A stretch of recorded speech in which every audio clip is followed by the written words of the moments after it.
एक बार लाला ने मां यशोदा दूध पीवड़ावती, दूध चूल्हा पर मूक्યું, दूध ઢોળાતું હતું એટલે માતા સ્તનપાન કરાવતી એટલે ભગવાને કીધું માં તને દૂધ વાલું કે પૂત? એટલે યશોદાને યાદ આવ્યું, ગરી બાપરી મેં તો ચૂલ્હા ઉપર દૂધ મૂક્યું છે.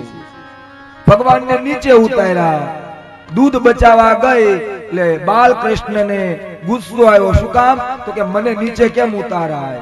એટલે ગોકુળમાં આપણે ગામડામાં પેલા ઓલા ચટણી વાટવાનો પથ્થર આવતો ને મોટો, ભગવાને હાથમાં લીધો.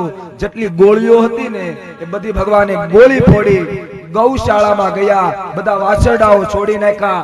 સિક્કા ઉપર જેટલું માખણ હતું એ ભગવાને ઢોળી ફોડી નાખ્યું. આખા નંદાલયમાં દૂધ દહીં એ બધું રેડાવા લાગ્યું. मां यशोदाए जोयु तो मां यशोदा गुस्से भराणा हाथ में लाकड़ी लीधी. जो आ कथा हूं तमने करूं छुं ने बाप, आनी पाछळनो अध्यात्म हूं छे हुं तमने वात करूं, पण आ कथा तमारी अंदर उतरे तो पाछळनो अध्यात्म तमारी अंदर उतरे. यशोदाए लाकड़ी लीधी, आज तो आने हूं पकड़ीश. जो यशोदा शुं बोली? आज तो आने हूं पकड़ीश. कटली समय थी गोपीओ फरियाद करे, पण आज मैं आने रंग्या ते जोयो. हूं पकड़ीश अने हूं बांधीश. आगळ यशोदा, आगळ बालकृष्ण अने पाछळ यशोदा. यशोदा बोलवा लागी कि आज हूं तने पकड़ीश अने मारीश. भगवान दौड़े पण काई बालकृष्ण हाथमां आवे? भगवान हाथ में न आया. यशोदा माता बेसी गया. હવે જો આનું અધ્યાત્મ, યશોદા બેસી ગઈ એટલે ભગવાન સામે ચાલી અને યશોદા પાસે આવ્યા. મારા બાપ, તમે એમ વિચાર કરો ને કે હું આ કરીશ તો ઈ કાર્ય તમારા ન થાય. યશોદાએ કીધું કે હું પકડીશ, ભલે દીકરો, પણ ભગવાનનો નિયમ છે કે જ્યારે જ્યારે જેને જેને અભિમાન આવ્યું ને એનું અભિમાન ભગવાને ઉતાર્યું છે. યશોદાને અભિમાન આવ્યું કે હું પકડીશ તો ભગવાન પકડાણા નથી, પણ યશોદાએ લાકડી મૂકી દીધી અને બેસી ગયા કે હવે તારે જે કરવું એ તું કર, શરણાગતિ. એટલે તરત ભગવાન સામે ચાલીને આવ્યા. બસ મારા બાપ, આ જીવનમાં આ મંત્ર ઉતારજો. હે ભગવાન, તારે જે કરવું એ કર. એક શરણાગતિના ઘાટ ઉપર તમે નીચે બેસી જાજો બાપ. તો અંતે ભગવાન પકડાણા છે. લાલાનો હાથ પકડી આ ભગવાને આ લીલા કરી છે, જાણી જોઈ અને હાથે કરી. માં યશોદાએ લાલાનો હાથ પકડી અને નંદાલયમાં લઈ ગયા. એક ઝાડવું હતું, એની બાજુમાં ખાંડણીયું પડ્યું હતું. માં યશોદાએ કીધું, લાલા હવે હું તને બાંધી દઈશ. જો પાછો હું શબ્દ આવ્યો, લાલા હું તને બાંધી દઈશ. માં યશોદા દોરડું લઈ આવ્યા, ભગવાનને બાંધે છે. જ્યાં બાંધવાની કોશિશ કરે ને ત્યાં એક આંગળ દોરડું ટૂંકું પડે. ફરી પાછું બીજું દોરડું લાવે, બંનેની ગાંઠ વાળે. ફરી બાંધવાની કોશિશ કરે ને તો ફરી પાછું એક આગળ દોરડું ટૂંકું પડે. ને આ રીતે કેટલી રસીમાં યશોદા લાવ્યા, પણ અંતે એક આંગળ ટૂંકું પડે ને ત્યારે છેલ્લે યશોદાએ કીધું, લાલા હવે હું થાકી ગઈ તને બાંધતા બાંધતા, લે હવે તું જાતે જ બંધાઈ જાય. જાતે બંધાવાનું કીધું ને મારા બાપ, તો ભગવાન ખાલી એક રસ્સી આમ કરીને તો એક રસ્સીથી ભગવાન બંધાઈ ગયા. બસ આ એની જેમ બીજો ભાવ તમને આપું કે તમે તમારા હૃદયમાં ભગવાનને બાંધો ને હું બાંધીશ, તો ભગવાન આપણા હૃદયમાં આવતા નથી. પણ તમે તમારું કામ ભગવાનને સોંપી દો ને, હે મારા નાથ, હે સહજાનંદ, લે બાપ તો તારે જે કરવું એ તું કર, તું તારી જાતે બંધાઈ જા. ત્યારે મારો ભગવાન જ્ઞાનની સાવરણી વડે આપણા કાનથી આપણા હૃદયમાં પ્રવેશ કરી ઝાડુ કાઢી અને બેસવાની જગ્યા કરી અને આપણું કલ્યાણ કરે છે.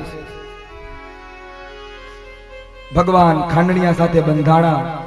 યશોદા કીધું, લાલા તે મને બહુ તંગ કરી છે, હવે હું તને ખાવા નહીં આપીશ, આખો દી ભૂખો રાખીશ.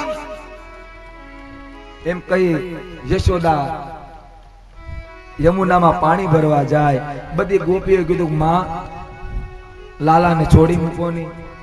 માં અમે ફરિયાદ કરતા હતા ને, પણ માં છોરો છે, નન્હો છોરો, વ્રજ કી ભાષા, અને છોડી દો તમે માં.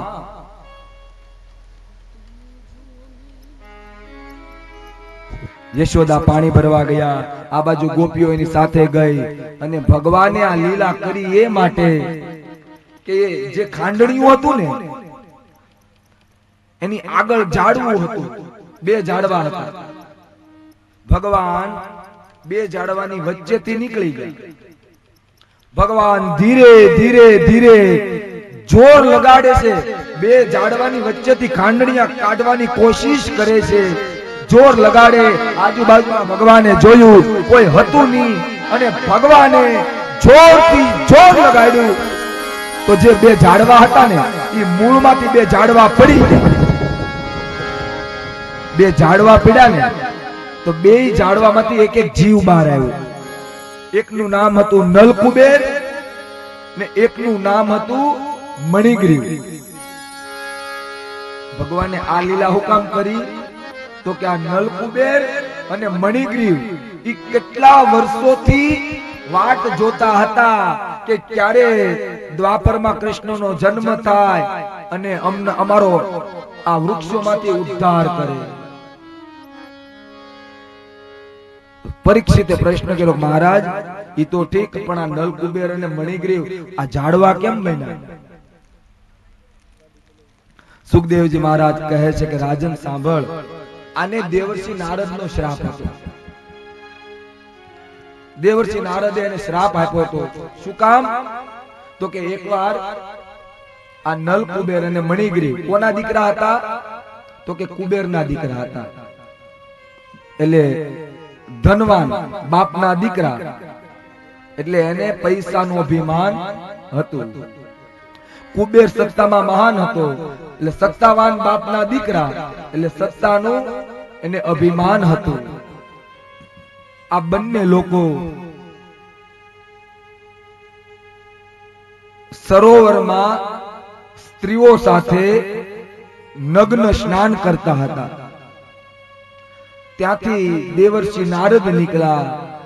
દેવર્ષિ નારદને જોઈ અને સ્ત્રીઓએ કપડા પહેરી લીધા, પણ આ બે લોકોએ, આ નલકુબેર અને મણિગ્રીવે કપડા પહેર્યા નહીં. એટલે દેવર્ષિ નારદને ક્રોધ આવ્યો. એક તો અભિમાન બાપના દીકરા, એટલે એને એમ કે અમને કોણ શું કરી લેવાનું.